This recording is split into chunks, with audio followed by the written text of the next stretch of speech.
Kenapa sih kedermawanan itu karakter dari sosialisme Islam? Karena dalam kedermawanan yang pertama orang bisa menaklukkan egonya, mengorbankan dirinya, tidak mementingkan diri sendiri atau kelompok. Ciri paling gampang. Kalau ada orang teriak-teriak, ceramah, nasihati orang, maksa orang untuk kita harus cinta tanah air, kita harus peduli sesama, tapi dia sendiri nggak dermawan. Ceramah toh, ayo nyumbang, ngumpul semua. Lu sampean nggak nyumbang, lu saya kan panitianya.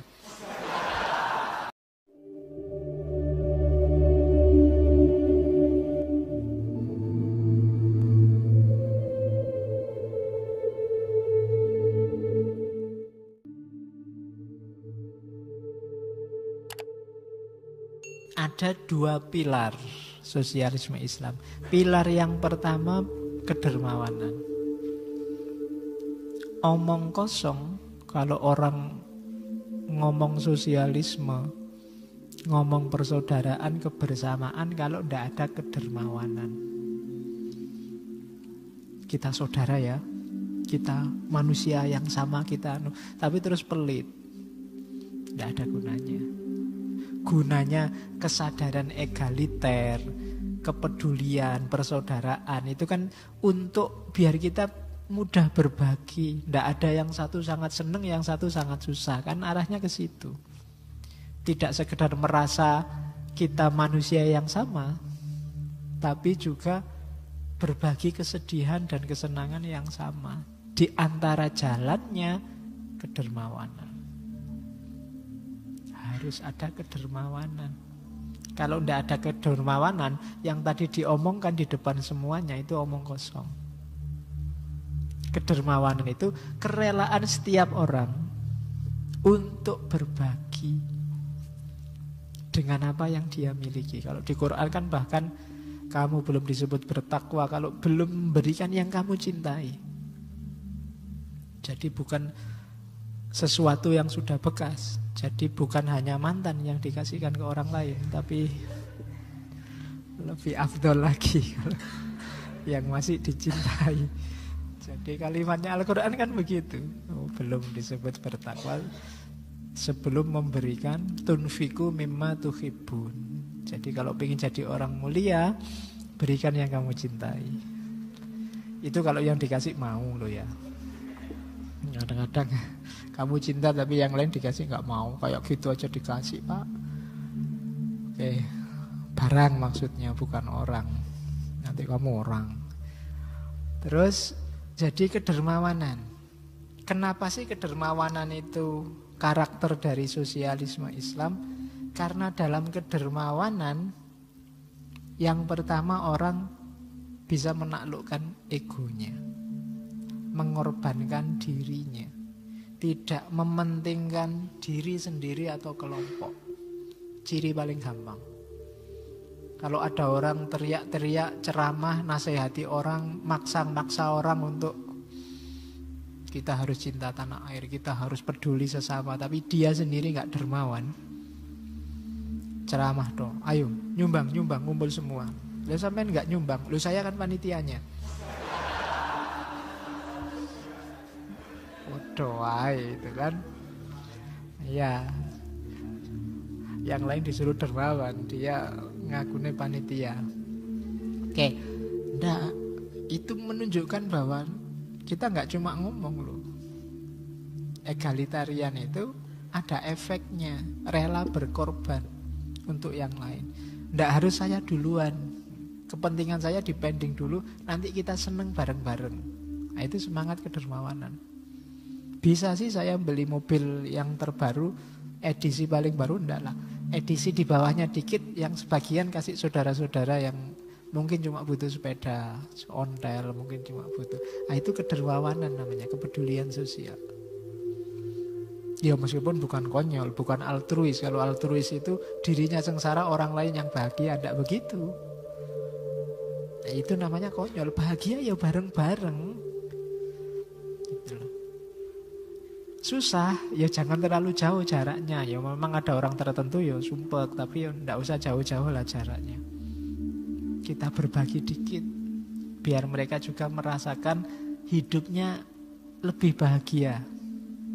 Seperti kita juga lebih bahagia dengan yang kita miliki, dia dengan yang kita kasih lebih bahagia. Rasa itu kan tidak kuantitatif tapi kualitatif. Kita sama-sama lebih bahagia meskipun jenisnya beda. Terus yang kedua, berbagi kesejahteraan, itu pasti. Terus membantu orang. Kalau kita berbagi, itu membantu orang meningkatkan self esteem, harga diri orang-orang yang tertindas, orang-orang yang terpinggirkan. Bahwa mereka ini juga masih eksis loh, masih kita perhatikan, masih kita anggap manusia, makanya kita bantu. Sehingga dia tidak mengutuk kemiskinannya, dia tidak merasa hina dengan dia miskin. Itu pahala luar biasa. Betul.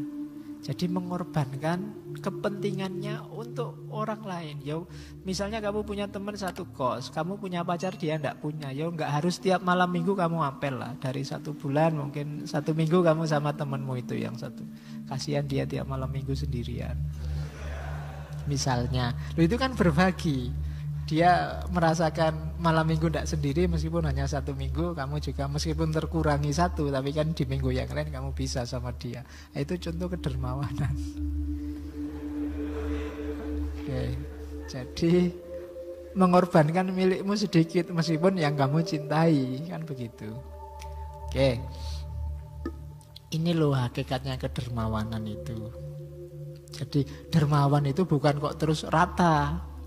Orang semuanya punya 10.000, bukan begitu.